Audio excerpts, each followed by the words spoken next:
The story of the House of Habsburg begins not with conquest, vast armies, or naval empires, but with something much humbler, a small castle on a hill in northern Switzerland.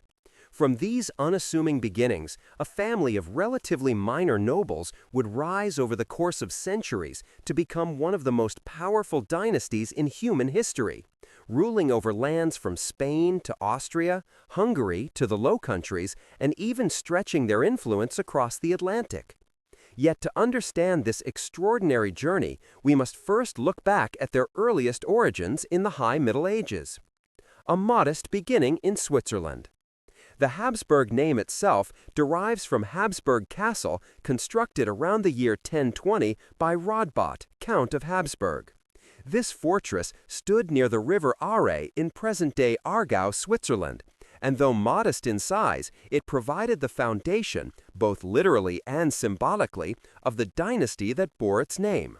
At the time, Switzerland was not an independent nation, but a patchwork of feudal territories under the loose control of the Holy Roman Empire.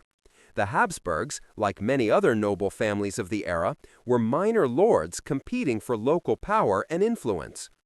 During the 11th and 12th centuries, the family consolidated their position in the region.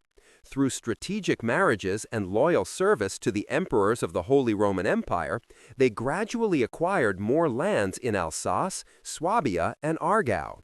Still, in this early period, nothing suggested they would one day become a dynasty of global significance.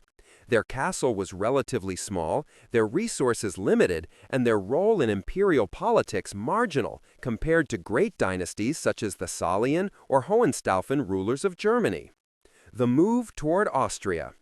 The turning point came in the late 13th century. In 1273, Rudolf I of Habsburg was elected King of the Romans, effectively making him ruler of the Holy Roman Empire. His election was somewhat surprising. The empire had been through a period of instability known as the Great Interregnum, when no single ruler could fully command authority. Rudolf was chosen partly because he was seen as a compromise candidate, powerful enough to command respect, but not so powerful as to threaten the balance of power among the German princes. Rudolf, however, proved to be a shrewd and capable leader.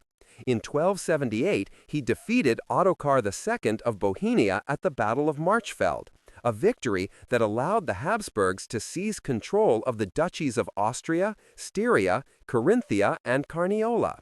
This was a pivotal moment. For the first time, the Habsburgs were not merely Swiss nobles, but rulers of substantial territories in the eastern reaches of the empire. The Austrian lands would become the true heart of Habsburg power for the next 6 centuries. Consolidating Austrian rule. Rudolf's successors, however, faced difficulties. His immediate heirs struggled to maintain unity, and for a time the Habsburgs lost some influence within the empire. Still, their hold on Austria proved decisive. By the early 14th century, Austria had become firmly associated with the Habsburg name. Over the following decades, the dynasty pursued a cautious but effective policy. Rather than seeking to dominate the empire through military conquest, they relied on marriage alliances, diplomacy, and gradual territorial accumulation. This strategy would become the hallmark of Habsburg power, summed up in the famous phrase, "Bella garant ali, tu felix Austria nube." Let others wage war, you, happy Austria, marry. This approach allowed the Habsburgs to expand their influence without overstretching their military or financial resources. In a Europe where dynastic marriages were instruments of politics as much as of family, the Habsburgs proved themselves masters of the art. The rise of Frederick III. The next major leap forward occurred in the 15th century. In 1452, Frederick III of Habsburg was crowned Holy Roman Emperor in Rome, the last emperor ever to be crowned by a pope. His reign, though often considered cautious and even unimaginative, was in fact profoundly important for the long-term success of his dynasty. Frederick consolidated the Habsburg position in Austria and ensured that the imperial crown would remain closely tied to his family. His marriage to Eleanor of Portugal brought substantial wealth and connections, further securing Habsburg prestige. Perhaps most significantly, Frederick III adopted the mysterious motto AEIOU, which he inscribed on his possessions and buildings. Though its exact meaning remains debated, it is often interpreted as Australiae est imperare orbi universo. It is Austria's destiny to rule the world. Whether or not Frederick himself believed this, the phrase became prophetic. Under his descendants, the Habsburgs indeed came to rule an empire of unprecedented scope. The foundations of a dynasty. By the end of the 15th century, the Habsburgs were no longer minor nobles from Switzerland, but one of the most important dynasties in Europe. Their control of Austria, their possession of the imperial title, and their skillful use of marriage alliances laid the groundwork for future expansion. In 1477, a marriage between Maximilian I of Habsburg, Frederick's son, and Mary of Burgundy would bring the wealthy Burguthian Netherlands into Habsburg hands, setting the stage for a truly pan-European empire. But that development belongs to the next chapter of our story. For now, what is remarkable is how far the family had come. From a castle on a hill in Switzerland, through careful diplomacy, strategic marriages, and the occasional decisive battle, the Habsburgs had positioned themselves to become one of the dominant forces in European history. They had not yet reached the height of their power, that would come in the 16th century, but by 1500, the dynasty's foundations were firmly in place. The lesson of their rise is clear. Power in medieval Europe did not always belong to the boldest warrior or the most fearsome conqueror. Sometimes it belonged to those who could think in terms of generations, who could see politics not as a series of battles, but a long game played through marriages, alliances, and patience. The Habsburgs understood this better than anyone else. And it was this understanding that would allow them in the centuries to come to become the dynasty that ruled much of the known world. By the closing decades of the 15th century, the Habsburg dynasty was poised at the edge of greatness. They had secured Austria, strengthened their hold on the imperial crown, and begun to project themselves as one of Europe's preeminent families. But it was not on the battlefield that the Habsburgs would secure their empire. It was at the altar. With carefully chosen marriages, they would outmaneuver kingdoms far richer and more powerful, laying claim to territories that no army could have won them. It is here that the dynasty's most famous motto took on flesh. Let others wage war, you, happy Austria, marry. No phrase better captures the genius of their strategy.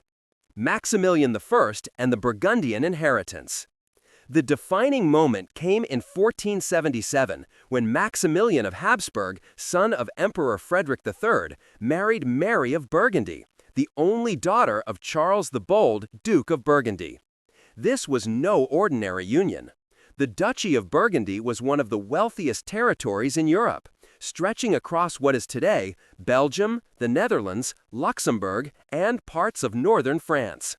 Its cities, such as Bruges and Ghent, thrived as centers of commerce, art, and early capitalism. Mary's inheritance instantly transformed the Habsburgs into rulers of not only Central European lands, but also of some of the most dynamic and urbanized regions of the continent. The union also drew them into conflict, for the kings of France had long coveted Burgundy. But Maximilian proved an able defender of his wife's inheritance.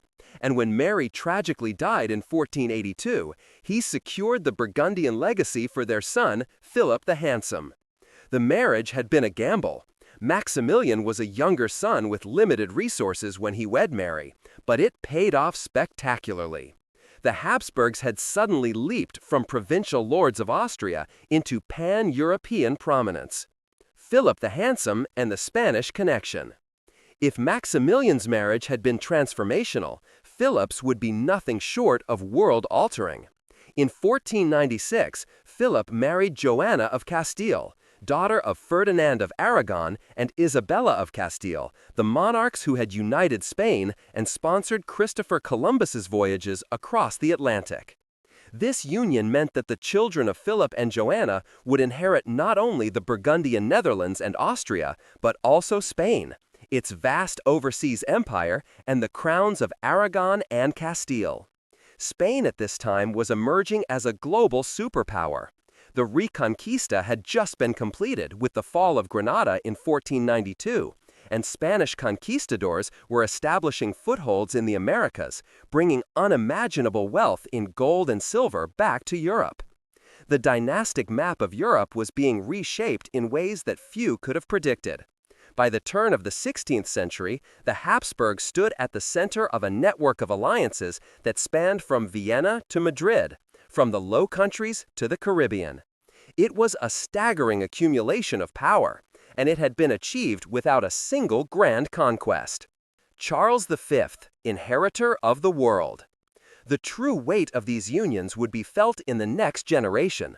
Philip and Joanna's son, Charles V, would inherit a patchwork of territories so vast that it was said the sun never set on his domains. From the rich farmlands of Castile to the spice-laden ports of the Indies, from the bustling markets of Flanders to the alpine valleys of Austria, Charles ruled over lands stretching across Europe and beyond the oceans. In 1519, Charles was elected Holy Roman Emperor, uniting under his crown the imperial dignity of Germany, the Burgundian Netherlands, the Spanish kingdoms, and their overseas colonies. Never before had a single monarch held such a concentration of power in Europe since the days of Charlemagne. But with such power came immense challenges. Charles faced the rising tide of the Protestant Reformation in Germany, the encroaching might of the Ottoman Empire in the East, and the perpetual rivalry with France, which found itself encircled by Habsburg territories. His reign would be defined by endless wars, religious conflict, and political compromise. Yet it was also during his rule that the Habsburgs truly became a global dynasty. Marriage as empire building. The genius of the Habsburgs was that they understood the long game. While France sought dominance through military campaigns and England through naval expansion, Austria sought it through the patient weaving of dynastic webs. Each marriage was a chess move on the European board. With Burgundy, they secured the wealth of the Low Countries. With Spain, they gained an overseas empire. With Hungary and Bohemia, through further marriages, they would extend influence deep into Central Europe. What made the strategy so remarkable was its resilience. Even when Habsburg armies lost battles, and they often did, the marriages ensured that their family's influence could not be erased. A treaty could take away territory, but bloodlines could not be annulled. The cost of fortune.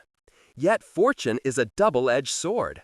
The vastness of Habsburg possessions created not only power, but also fragility. The family now had to govern realms with different languages, laws, and religions. The Burgundian Netherlands looked to the merchant class and urban freedoms, while Castile adhered to rigid Catholic orthodoxy. Austria and Germany were fractured by the Protestant Reformation, while the Spanish crown demanded crusades against Islam in the Mediterranean. The marriages had bound all these lands together under the Habsburg name, but they had not made them a coherent empire. What had been gained through diplomacy would, in the coming decades, test the very limits of governance. Still, from the perspective of the early 16th century, the Habsburgs seemed destined for eternal glory. Few could have predicted the storms of religious division, rebellion, and war that lay ahead. For now, they were Europe's undisputed superdynasty, not because they had conquered the continent with steel, but because they had married their way into it. When Charles V assumed the mantle of ruler in 1519, he inherited not a kingdom, but a world. His dominion stretched across Europe, from the windswept coasts of Spain to the bustling towns of Flanders, from the rugged Austrian Alps to the fertile plains of Italy. Beyond the seas, Spanish ships were bringing back treasures from the Americas, gold, silver, and spices that seemed to promise limitless wealth. It was said, not without truth, that the sun never set on Charles's empire. And yet, from the very beginning, his rule was beset by storms. To govern such vast lands required more than titles and crowns. It demanded a constant balancing of religion, politics, and war. Charles's reign would become a struggle to hold together a Europe on the verge of tearing itself apart. The French rivalry, encirclement, and war. For France, the rise of Charles was nothing less than a nightmare. The French crown found itself encircled. Habsburg Spain to the west, the Burgundian Netherlands to the north, Austria and the Holy Roman Empire to the east. The French king, Francis I, bristled at this noose tightening around his realm. The rivalry between Charles and Francis became one of the great dramas of the 16th century. Their armies clashed across Italy in a series of bloody conflicts known as the Italian Wars. In 1525, at the Battle of Pavia, Charles won a stunning victory, capturing Francis I himself. It seemed as though the Habsburgs had achieved dominance over their most dangerous rival. But France would not be broken. Released after his humiliating captivity, Francis rebuilt his armies, sought allies, and continued to fight. The French crown even turned to the Ottoman sultans for aid against the Habsburgs, a shocking alliance between a Christian king and the Islamic caliph that revealed just how much Europe's balance of power had been transformed by Habsburg might. The Ottoman menace. While Charles battled France in the west, a more existential threat loomed from the east. The Ottoman Empire, under the brilliant and ruthless Suleiman the Magnificent, was pressing deep into Europe. In 1526, the Ottomans annihilated the Hungarian army at the Battle of Mohacs, killing King Louis II and leaving Hungary leaderless. By dynastic chance, this disaster placed the crowns of Hungary and Bohemia in Charles's hands, once again through marriage ties. But possession of these crowns brought no peace. The Ottomans advanced into Hungary and besieged Vienna itself in 1529. For a moment, it seemed possible that the crescent banner of Islam would fly over the Habsburg capital.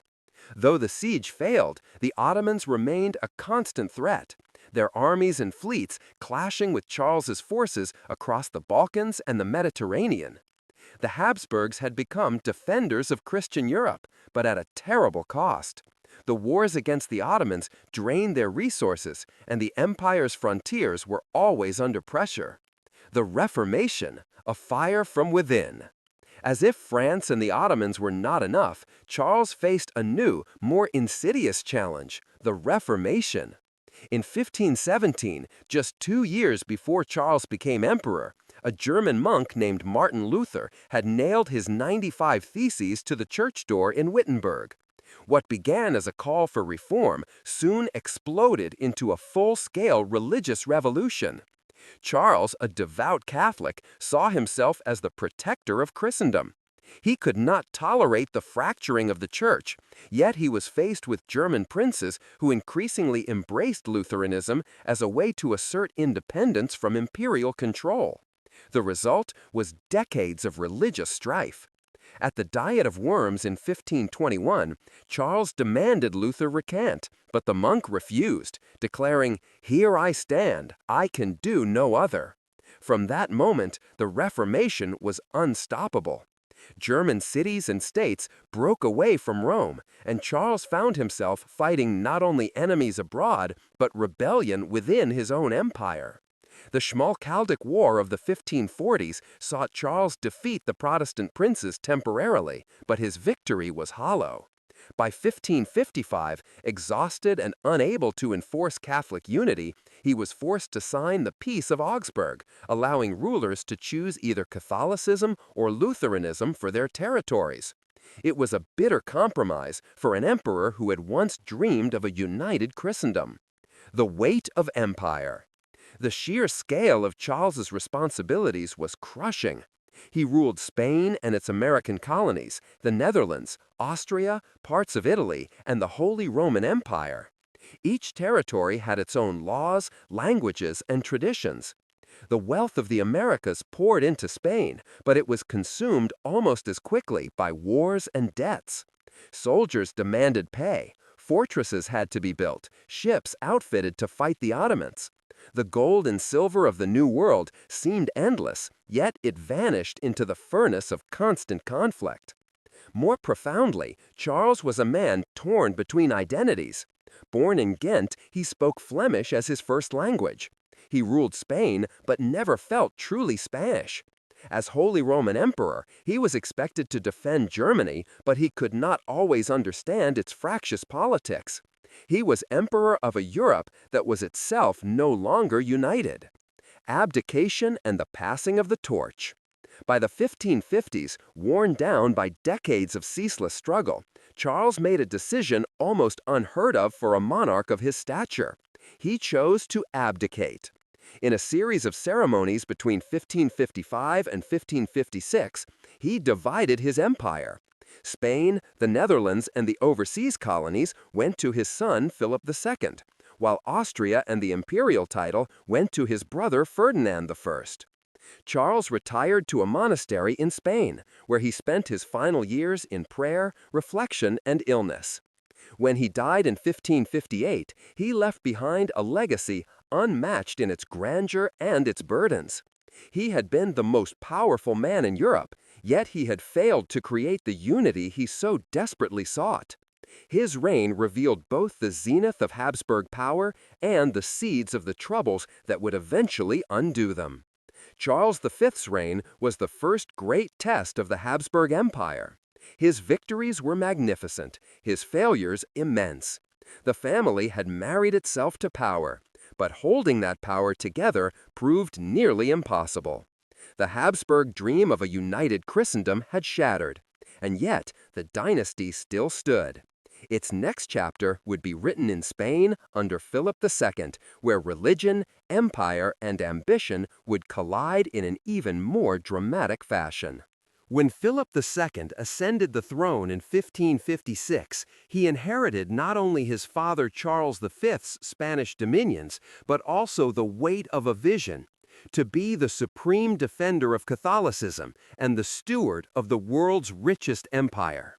Spain, under Philip, became the beating heart of Europe's political, religious, and cultural life. It was a realm drenched in gold and silver from the New World, filled with the echoes of exploration, conquest, and faith. Yet behind this dazzling facade lay fragility. For while Philip presided over what many would call Spain's golden age, it was also an era of relentless war, religious conflict, and the slow emergence of cracks that would eventually splinter the empire. The King in the Shadows. Philip II was unlike his charismatic father. Where Charles was a warrior king, traveling endlessly across his dominions, Philip was intensely private, reserved, even austere. He rarely left Spain, preferring to rule from the labyrinthine halls of the Escorial, the massive granite palace monastery he built outside Madrid. Contemporaries often remarked on his tireless dedication to paperwork. His nights stretched late into the dark hours as he read and annotated reports from every corner of his empire. He was not a king of flamboyant gestures, but of slow, deliberate control. To some, this made him a master of governance. To others, it marked him as indecisive, a man who trusted paper more than people. Spain's golden wealth. The lifeblood of Philip's Spain came from the Americas. Galleons laden with silver from Potosi and Mexico docked in Seville, fueling not only the Spanish treasury but also Europe's entire economy. Spain's wealth seemed unassailable, its armies the most feared in Europe. This wealth gave Philip the ability to wage war across continents, against the Protestant rebels in the Netherlands, against the Ottomans in the Mediterranean, and against England across the stormy seas. It was a grandeur unseen since the Roman Empire, a vision of global dominion where faith and empire were inseparable. Yet this same wealth became a curse. Silver financed endless wars, but also fed inflation, driving up prices at home and making Spain increasingly dependent on its imports. The glitter of gold masked the economic rot beneath. Defender of the faith. Philip II saw himself first and foremost as a soldier of God. Where his father Charles had struggled to preserve Catholic unity, Philip took up the torch with even greater zeal. In the Netherlands, long prosperous under Habsburg rule, Philip's strict enforcement of Catholic orthodoxy sparked rebellion. The Dutch, fiercely independent and increasingly Protestant, resisted his efforts to suppress them. What began as unrest grew into the 80 Years' War, a bitter struggle that would drain Spanish resources and eventually lead to the birth of the Dutch Republic. Against the Ottomans, Philip achieved one of his greatest triumphs. In 1571, at the Battle of Lepanto, a coalition fleet led by Spain and Venice shattered the Ottoman navy. For a moment, Christian Europe rejoiced. The battle was celebrated as the salvation of Christendom, and the young Spanish poet Miguel de Cervantes, who fought at Lepanto, would later call it the most noble and memorable event that past centuries have seen. But Philip's defining crusade would come not in the Mediterranean, nor in the Low Countries, but across the waters of the English Channel. The Armada and the clash with England. England, under Elizabeth I, had become the spearhead of Protestant resistance in Europe. Once allied with Spain through Philip's marriage to Mary Tudor, England had turned hostile after Mary's death and Elizabeth's ascension. The execution of Mary, Queen of Scots, a Catholic claimant to the English throne, and English privateers plundering Spanish treasure fleets only deepened the enmity. In 1588, Philip launched his grand enterprise, the Spanish Armada. A vast fleet, blessed by the Pope, sailed to invade England and re-establish Catholic rule. It was to be the crowning moment of Habsburg destiny, a clash between the world's greatest Catholic empire and the island kingdom that had defied it. But the Armada was undone by storms, English fire ships, and the fierce determination of Elizabeth's sailors. The wreckage of Spanish galleons scattered across the North Sea marked not just a military defeat, but a symbolic turning point. Spain remained powerful, but the illusion of invincibility was gone. The shadows of decline. Even as Spain reached the height of its power, the shadows of decline lengthened. Wars in the Netherlands dragged on endlessly. The treasure fleets grew less dependable as piracy and economic strain took their toll. Inflation devoured the kingdom's wealth, while peasants and artisans at home bore the brunt of crushing taxes. And yet, culturally, this was an age of brilliance. The works of El Greco, the haunting canvases of Velázquez, the literary genius of Cervantes all flourished under Philip's reign. Spain glowed with artistic splendor, even as the foundations of its empire began to erode. The king's final years. Philip spent his last years in the Escorial, racked by illness, but still devoted to his duties. He micromanaged the empire until the very end, surrounded by stacks of reports and letters. When he died in 1598, Spain was still the preeminent power of Europe, but it was no longer untouchable. Philip had embodied both the majesty and the burdens of empire. He had defended Catholicism with unyielding devotion, expanded Spain's global reach, and presided over an age of cultural glory. But his relentless wars left the kingdom strained, his golden wealth squandered, his enemies emboldened. His reign was the zenith of Habsburg Spain, but also the moment when the seeds of decline were irrevocably sown. Philip II's empire glittered brighter than any before it, yet behind the brilliance lay exhaustion and fracture. The next generation of Habsburgs would inherit a Spain both magnificent and fragile, and they would struggle to hold together the dream their ancestors had built. When Philip II passed in 1598, Spain still held its place as the preeminent Catholic empire. Its banners stretched from the silver mountains of Peru to the fortress cities of Italy, from the Low Countries to the Philippines. Yet the empire that Philip handed down to his successors was already strained. Behind its imposing facade lay a web of financial exhaustion, social unrest, and enemies waiting for weakness. The 17th century would be a long twilight for the Spanish Habsburgs, an age of splendor, yes, but also of slow decline. Philip III, shadows behind the throne. Philip III, who inherited the crown after his father, was a king of gentle temperament, more comfortable with religious devotion than with affairs of state. Unlike his tireless father, he entrusted the machinery of empire to favorites and ministers, the most famous of whom was the Duke of Lerma. Under Lerma's guidance, Spain became a court of opulence and ceremony. Splendid processions, festivals, and patronage of the arts flourished. But behind the glittering court, corruption ran unchecked. Crown lands were sold to raise revenue. Offices were distributed as favors. It was a time of grandeur masking decay. In 1609, Philip III's government made a fateful decision: the expulsion of the Moriscos, descendants of Spain's Muslim population who had converted to Christianity after the Reconquista. Though many were loyal subjects and skilled artisans or farmers, suspicion of their faith led to their exile. Nearly 300,000 people were forced from Spain, stripping the kingdom of vital agricultural and economic strength. It was a gesture of religious purity that came at immense social cost. The 30 Years' War, a family struggle.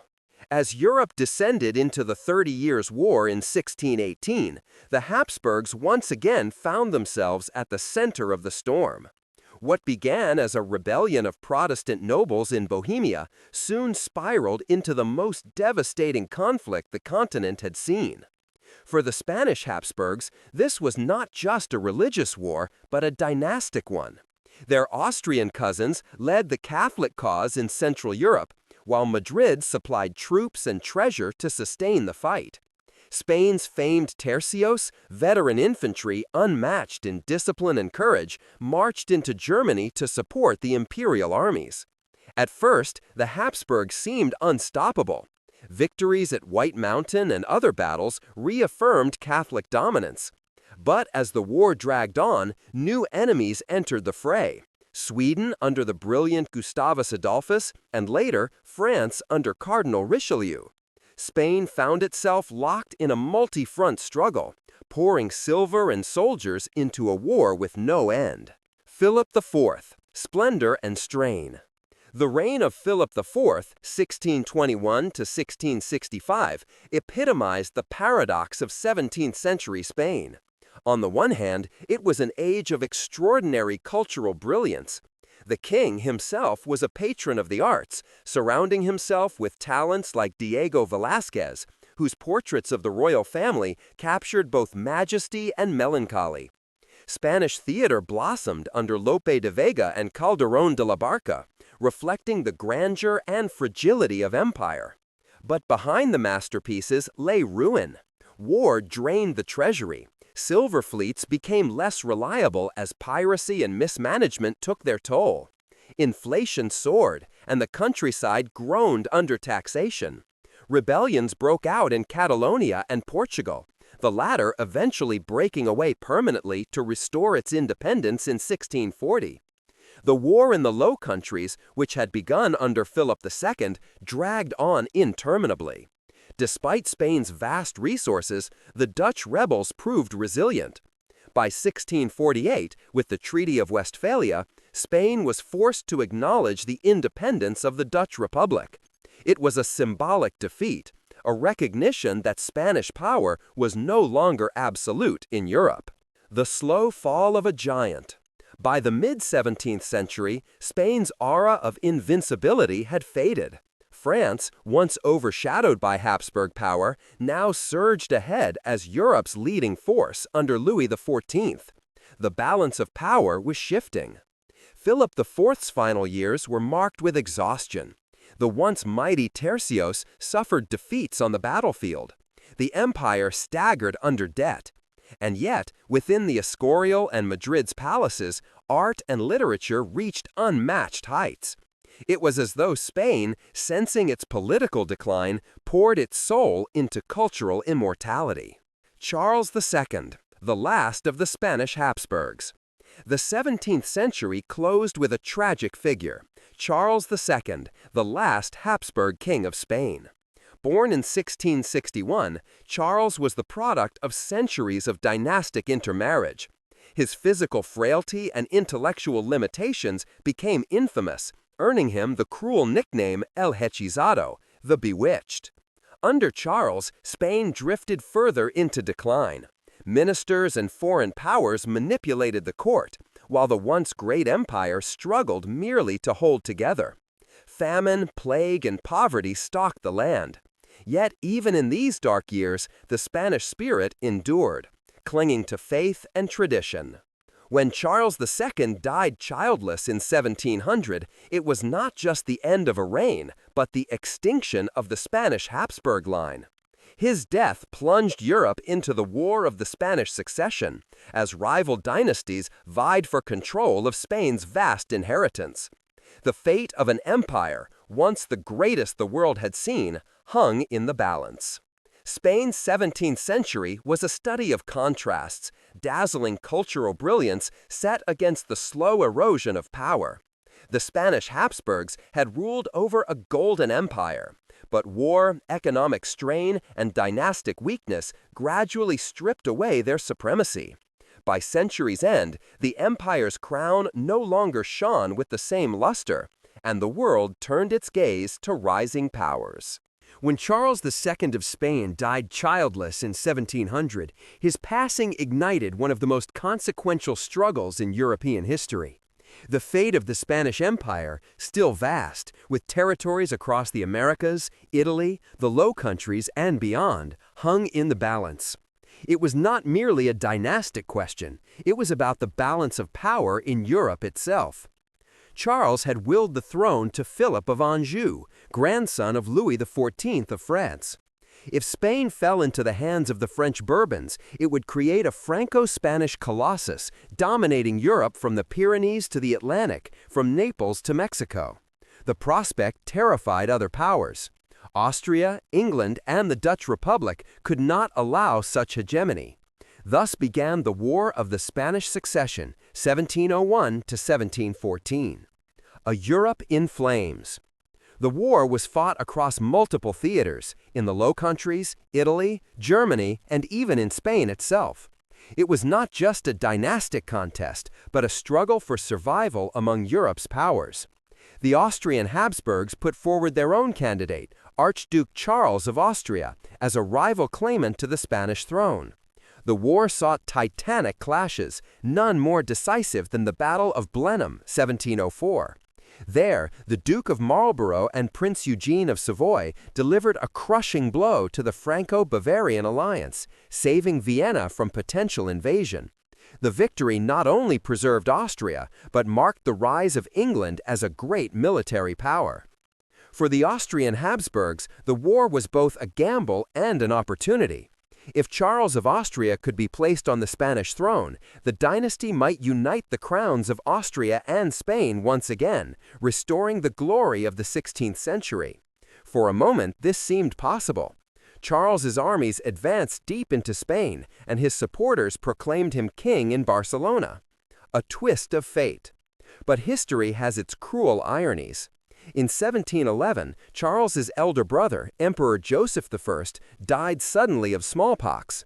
This left Charles as heir to the Austrian dominions and the imperial crown. If Charles now inherited Spain as well, the balance of power in Europe would be shattered in the opposite direction.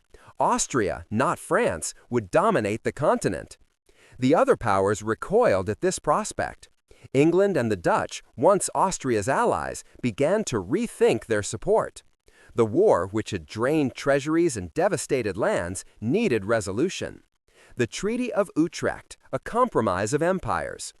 The conflict ended with the Treaty of Utrecht, 1713, and the Treaty of Rastatt, 1714. Philip of Anjou was recognized as Philip V of Spain, founding the Bourbon dynasty that still reigns in Spain today.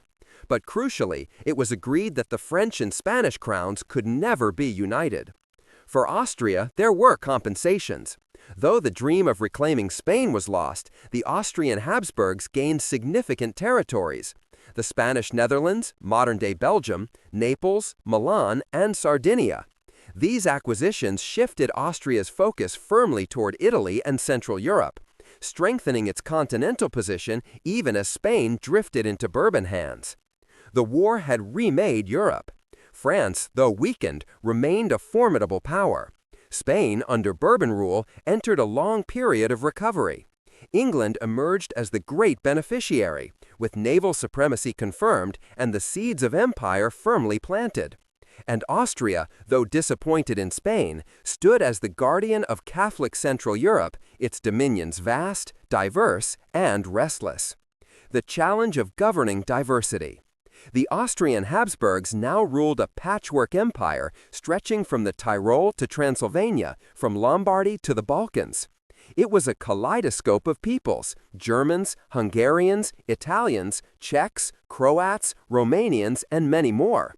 Governing such diversity was both the dynasty's strength and its curse. The emperor was the symbol of unity, but beneath the surface, tension simmered. The Hungarian nobility guarded its privileges. The Czechs remembered lost freedoms after the Battle of White Mountain. Italians looked southward to their own ambitions. To hold this empire together required skill, compromise, and, when necessary, force. Charles VI and the Pragmatic Sanction. Charles VI, who became emperor in 1711, was haunted by one central issue: succession. He had no surviving sons, only daughters. To secure his dynasty, he issued the Pragmatic Sanction of 1713, a decree ensuring that his lands could pass undivided to a female heir. It was an extraordinary move in a patriarchal Europe, one that would later place his daughter, Maria Theresa, at the heart of one of Europe's greatest struggles. But Charles's reign also revealed the fragility of Austrian power. Wars with the Ottoman Empire and conflicts with France drained resources. The treasury remained perpetually strained, the army stretched thin. The Habsburg Empire was formidable, but it lacked the centralized strength of France or the rising discipline of Prussia. The stage is set.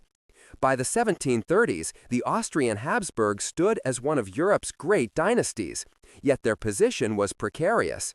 Their empire was vast but vulnerable, diverse but divided. Charles VI's Pragmatic Sanction was recognized by many powers, but always with hidden conditions and future bargains. The fate of the dynasty would soon rest in the hands of a woman, Maria Theresa, whose courage, intelligence, and tenacity would define the 18th century for Austria. Her reign would bring both near disaster and astonishing resilience, as Austria found itself tested by new rivals and old enemies alike. The War of the Spanish Succession marked a turning point. The Spanish and Austrian Habsburg lines went their separate ways. Spain slipped into Bourbon hands, while Austria emerged as the central pillar of Habsburg power. Yet even as Vienna celebrated new gains, the seeds of future crises were already being sown. When Charles VI died in 1740, his empire faced its greatest test in generations. Despite years spent securing recognition of the Pragmatic Sanction, which guaranteed his daughter's inheritance, Europe saw the emperor's death as an open invitation. The Habsburg dominions were vast but vulnerable, and a young woman, Maria Theresa, just 23 years old, was suddenly thrust onto the throne. The reaction from Europe's monarchs was swift and ruthless. One after another, they challenged her right to rule. Frederick II of Prussia, only 28 himself, wasted no time. Within weeks of Charles VI's death, he invaded Silesia, the jewel of Habsburg lands, rich in industry and natural resources. The War of the Austrian Succession had begun. A young queen against Europe. Maria Theresa faced almost impossible odds. France, Spain, Bavaria, and Prussia aligned against her, each seeking to carve away a portion of the Habsburg inheritance. Even Britain, though an eventual ally, hesitated at first. The Austrian treasury was nearly bankrupt, the army underfunded and demoralized. Her ministers doubted her strength, Her enemies dismissed her as a weak, inexperienced girl. But they underestimated her. Maria Theresa possessed a rare blend of determination, charisma, and political instinct. She rode before the Hungarian Diet in Pressburg, today Bratislava, carrying her infant son in her arms, appealing to the nobility for support. Her plea was electrifying. The Hungarian magnates, moved by her courage, drew their swords and pledged, "Moriamur pro rege nostro Maria Teresa."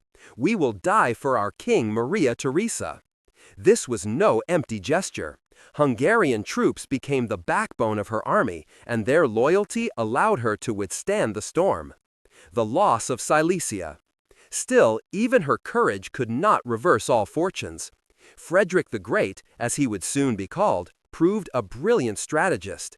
His armies smashed Austrian forces at Mollwitz in 1741.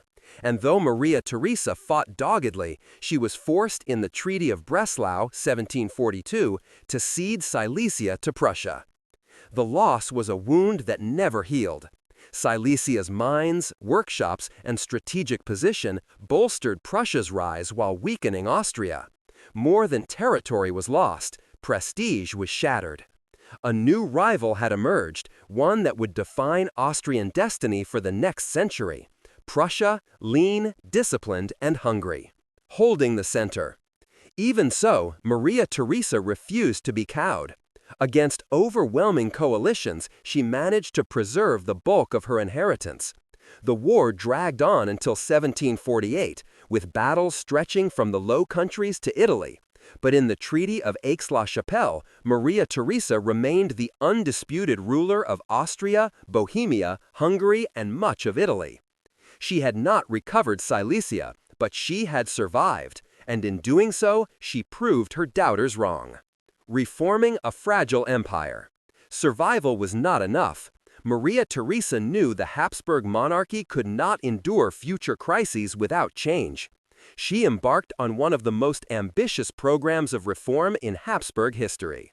She reorganized the army, expanding it to 200,000 men and modernizing its command. She reformed taxation, forcing nobles to contribute more fairly to the state coffers. She strengthened the central bureaucracy, reducing the patchwork autonomy of her lands.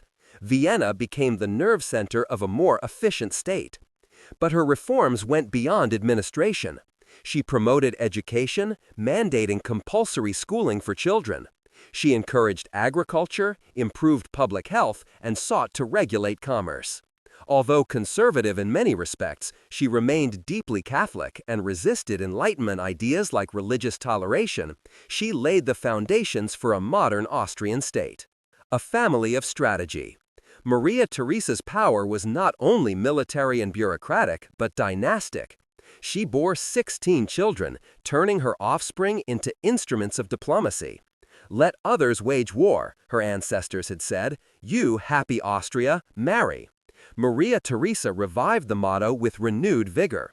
Her daughters and sons were married into nearly every major royal house of Europe. Most famously, her youngest daughter, Maria Antoinette, would wed the future Louis XVI of France, a union that symbolized the rapprochement between two ancient rivals.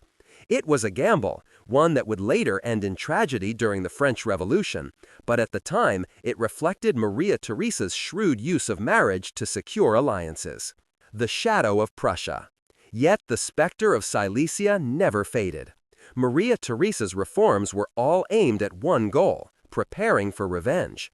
She dreamed of recovering her lost province, and for this she turned to diplomacy. In a bold reversal, Austria abandoned its old ally Britain and instead allied with France in what became known as the Diplomatic Revolution of 1756. This startling shift set the stage for the 7 Years' War, a conflict that would pit Austria, France, and Russia against Prussia and Britain. It was the first truly global war, fought from Europe to North America, from India to the Caribbean. And once again, Austria and Prussia would meet on the battlefield, locked in a struggle not just for territory, but for mastery of Central Europe. The accession of Maria Theresa marked the beginning of a new era, one of resilience, reform, and unyielding rivalry with Prussia. She had saved the Habsburg monarchy from collapse, but the contest with Frederick the Great was only beginning. Maria Theresa's reforms had given Austria new life, but her ambitions were far from satisfied. The wound of Silesia, torn away by Frederick the Great, burned at the heart of her reign. Determined to recover it, she engineered one of the boldest diplomatic maneuvers in European history, the diplomatic revolution of 1756. A stunning realignment. For centuries, Austria and France had been bitter enemies, locked in wars over Italy and the Low Countries. Britain, by contrast, had been Austria's steadfast ally. But Maria Theresa recognized that to defeat Prussia, she needed France and Russia on her side. Through careful diplomacy, orchestrated by her brilliant foreign minister Count Wenzel Kaunitz, she achieved the impossible. Austria allied with France, while Britain, wary of French ambitions overseas, turned instead to Prussia. Europe's alliances were upended almost overnight. This new balance of power set the stage for a conflict that would engulf the globe, the 7 Years' War, 1756 to 1763. Austria's dream of revenge. The war began with Frederick the Great striking first. In August 1756, he invaded Saxony, seeking to preempt the Austrian coalition. His army, drilled into near-mechanical efficiency, moved with lightning speed. But Maria Theresa's alliance soon brought overwhelming force to bear. France, Russia, Austria, and even Sweden joined against Prussia. On paper, Frederick faced certain defeat, his kingdom surrounded, outnumbered 3-1. And yet, through audacity and tactical brilliance, Frederick survived. The battles that shook Europe. The war saw some of the most dramatic battles of the 18th century. At Rossbach, 1757, Frederick crushed a combined French and Imperial army with breathtaking maneuver, cementing his reputation as Europe's greatest general. Just weeks later, at Leuthen, he annihilated an Austrian army twice the size of his own, retaking Silesia and stunning Europe. But the war was far from one-sided. At Kunersdorf, 1759, Frederick suffered his worst defeat, nearly losing his entire army to a combined Russian and Austrian force. He despaired, even contemplating suicide, writing, "Fortune has abandoned me. I shall not survive the fall of my country." And yet, fate intervened.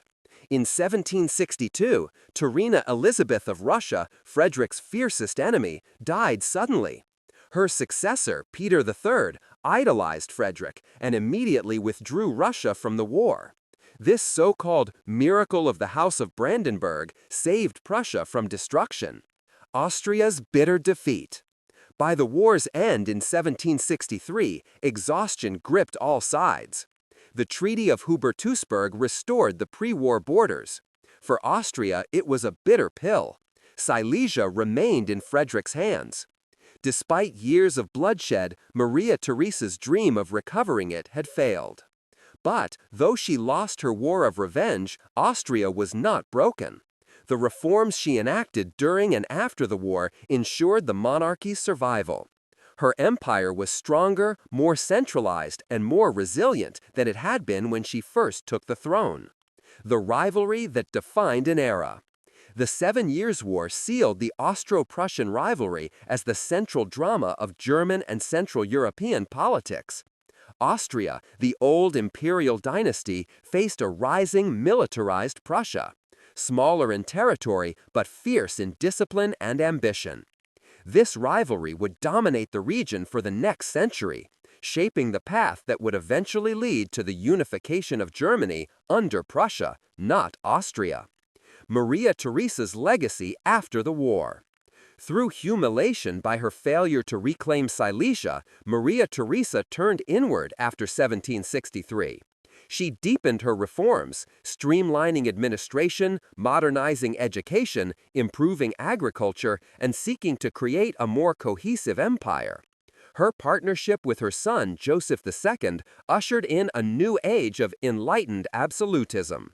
Together, they experimented with bold policies, some successful, some disastrous, that would push Austria toward modernity. Maria Theresa herself remained the emotional heart of the dynasty, a formidable matriarch who combined personal warmth with iron resolve. When she died in 1780, after 40 years on the throne, she left behind a strengthened monarchy and a sprawling dynasty whose children sat on the thrones of Europe. But the rivalry with Prussia was unresolved, and the storm clouds of revolution and war were gathering on the horizon. When Maria Theresa died in 1780, the Austrian throne passed fully to her eldest son, Joseph II. He had technically shared power with her for years, but as long as she lived, her cautious pragmatism restrained his bold ambitions. Now, with the weight of empire on his shoulders, Joseph set out to transform Austria, not gradually as his mother had, but in one sweeping wave of reform. The Philosopher King. Joseph II was no ordinary monarch. Restless, intelligent, and deeply influenced by the ideas of the Enlightenment, he believed that reason, not tradition, should guide government. He admired rulers like Frederick the Great of Prussia and dreamed of outshining them by making Austria the most modern, rational state in Europe. Unlike his mother, who balanced innovation with tradition, Joseph was impatient. He despised feudal privileges, distrusted the church's power, and viewed himself as a servant of the people, though one who knew what was best for them, whether they agreed or not. A storm of reforms. Almost immediately, Joseph unleashed a whirlwind of decrees. He abolished serfdom, granting peasants new rights over their labor and land. He centralized administration, reducing the autonomy of local nobles and provinces. He expanded education, opened hospitals, and sought to make justice blind to class or privilege. One of his boldest moves was directed at the church. A devout Catholic, Joseph nonetheless believed that religion should serve the state, not dominate it. He closed hundreds of monasteries he deemed unproductive and redirected their wealth to schools and hospitals. Priests were ordered to preach sermons approved by the state. Even the Vatican bristled under Joseph's heavy hand as he sought to bring the church firmly under imperial control. Resistance and backlash. But if Joseph believed he was liberating his people, many of his subjects thought otherwise. The nobles resisted losing their feudal privileges. The clergy protested the attack on their independence. Even ordinary peasants, bewildered by rapid change, sometimes longed for the old order. In Hungary and the Austrian Netherlands, modern-day Belgium, resentment boiled into open resistance. Joseph's attempt to impose German as the administrative language of the empire outraged local elites, who saw it as an assault on their national identity. His reforms, sweeping and relentless, were too much, too fast for a diverse empire rooted in centuries of tradition. The emperor who worked himself to death. Joseph was tireless. He traveled constantly, inspecting villages, hospitals, and army barracks, scribbling notes and issuing reforms.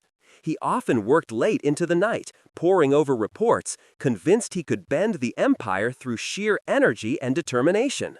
But his body could not keep pace with his mind.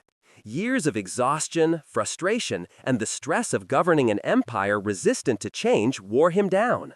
He grew increasingly isolated as rebellions flared and even his own officials balked at carrying out his decrees. By the late 1780s, Joseph's grand project was unraveling. His wars against the Ottoman Empire drained resources and ended in humiliation. In Belgium, a full-scale revolution broke out against his rule. Hungary seethed with discontent. In desperation, he revoked many of his reforms, but it was too late. A lonely death. In 1790, worn out and gravely ill, Joseph II died at the age of 48. His final words reflected his despair. "Everything is lost. I must go away." Unlike his mother, who had died surrounded with respect and love, Joseph died alone, remembered as a well-meaning but tragic figure, the emperor who tried to change too much, too quickly. His legacy. And yet, Joseph's vision was not entirely in vain. Though many of his reforms were rolled back, the seeds of change he planted endured. The abolition of serfdom, the push for centralized administration, the emphasis on education and rational government, these ideas would continue to shape Austria long after his death. Joseph II embodied the paradox of enlightened absolutism, a ruler who sought to use absolute power to bring freedom and progress, but who discovered that even kings could not escape the weight of tradition, resistance, and history. As Europe stood on the brink of the French Revolution, Joseph's story was a warning and a prelude to the upheavals that would soon engulf the continent. When Joseph II died in 1790, the throne passed to his brother, Leopold II, a man far more cautious and pragmatic. Leopold inherited not only the crown, but also the chaos Joseph had left behind: revolts in the Austrian Netherlands, unrest in Hungary, and a restless nobility alienated by Joseph's sweeping reforms. Leopold's first task was survival. Leopold II, a master of calm. Unlike Joseph, Leopold had ruled Tuscany for decades with quiet efficiency. He understood compromise, and he quickly moved to soothe tensions. He restored many of the rights Joseph had stripped from nobles and clergy, and he negotiated settlements to calm Hungarian and Belgian unrest. For a moment, it seemed as though he might stabilize the empire. But beyond Austria's borders, a storm was gathering, one unlike any Europe had ever seen. In 1789, the French Revolution erupted, and within a few short years, the foundations of monarchy across the continent were trembling. The French Revolution, shockwaves across Europe. At first, Austria watched events in France with cautious curiosity. But when revolutionaries turned violently against the king and Queen Marie Antoinette, Leopold's sister, became a target, the Habsburgs could no longer remain indifferent. In 1791, Leopold issued the Declaration of Pillnitz with Prussia, warning that Europe's monarchs would not tolerate harm to the French royal family. It was a gesture more symbolic than practical, but it enraged the revolutionaries. France declared war on Austria in 1792, marking the beginning of a conflict that would last, with few pauses, for over 2 decades. Francis II, the last Holy Roman Emperor. Leopold died unexpectedly in 1792, leaving the throne to his young son, Francis II. At just 24 years old, Francis faced a nightmare. Revolutionary France was now at war with most of Europe, and Austria, as one of the great monarchies, stood at the forefront of the struggle. The wars that followed were brutal. France, once thought weak and divided, unleashed a torrent of energy. Revolutionary armies, inspired by ideals of liberty and nationalism, fought with a passion that stunned Europe's professional monarchist armies.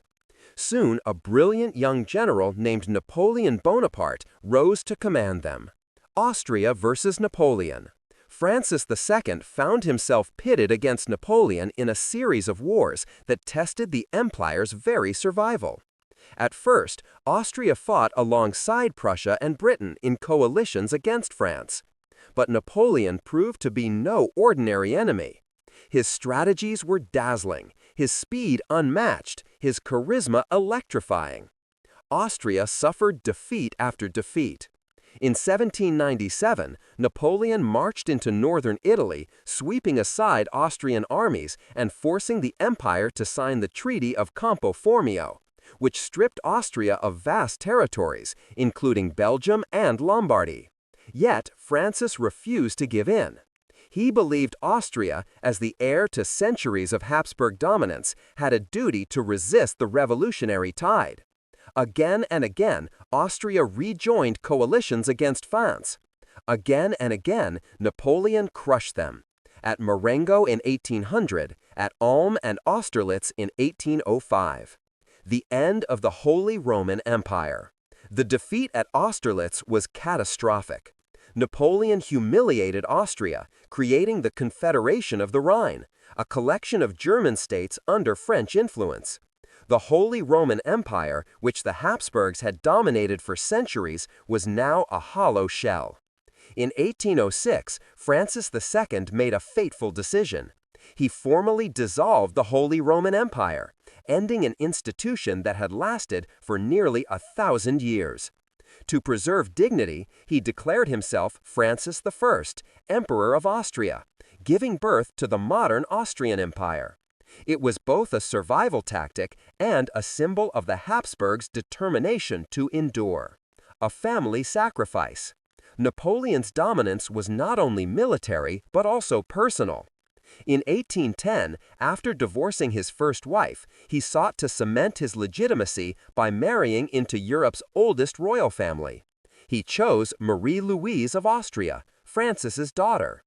The marriage was both a humiliation and a calculation. For Francis, it was a way to buy peace with Napoleon, at least temporarily. For Marie-Louise, it was a personal tragedy. Torn from her family to become consort to the man who had defeated her father. She bore Napoleon a son, the King of Rome, a potential heir to both French and Austrian bloodlines. The long struggle. Still, Austria remained in the fight. In 1809, Francis launched yet another war, hoping to break Napoleon's hold. At first, Austrian forces managed a rare victory at Aspern-Essling, proving that Napoleon could be beaten. But at Wagram, Napoleon struck back, forcing Austria into yet another punishing peace. By now, the empire was exhausted. Its finances were ruined, its army shattered, its prestige battered. Yet Francis and the Habsburg dynasty endured, waiting for the moment when Napoleon's meteoric rise would falter. A turning point. That moment would come soon. In 1812, Napoleon made his fateful invasion of Russia, and the tide of history began to turn. Austria, once beaten and humiliated, would soon have the chance to rise again, this time as a key player in the coalition that finally brought the Corsican conqueror down. For now, however, the empire stood bloodied but unbowed, its survival proof of a dynasty's stubborn resilience. Even as the Holy Roman Empire faded into history, the House of Habsburg refused to be erased. Thank you very much for watching.